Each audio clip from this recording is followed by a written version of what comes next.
கர்த்தர் நல்லவர். கர்த்தர் நல்லவர். யோவேல் 3:16 வாசிக்கலாம். கர்த்தர் சீயோனிலிருந்து கெர்ச்சித்து எருசலேமிலிருந்து சத்தமிடுவார். வானமும் பூமியும் அதிரும். ஆனாலும் கர்த்தர் தமது ஜனத்துக்கு அடைக்கலமும் இஸ்ரவேல் புத்திரருக்கு அரணான கோட்டையுமா இருப்பார். ஆமென். கடைசி நாட்களில் நாம் பூமியில் நிறைய காரியங்களை பார்த்து கொண்டிருக்கிறோம். பூமி அதிர்ச்சிகள், போர்கள், வெள்ளங்கள், வித்தியாசமான கொள்ளை நோய்கள். ஆனால் கர்த்தர் நமக்கு ஒரு பெரிய ஒரு வாக்குத்தத்தத்தை தந்திருக்கிறாரு.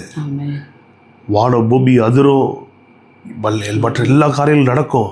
ஆனாலும் கர்த்தர் தமது ஜனத்திற்கு அடைக்கலமும் இஸ்ரவேல் புத்திரருக்கு அரணான கோட்டையுமாய் இருப்பார்.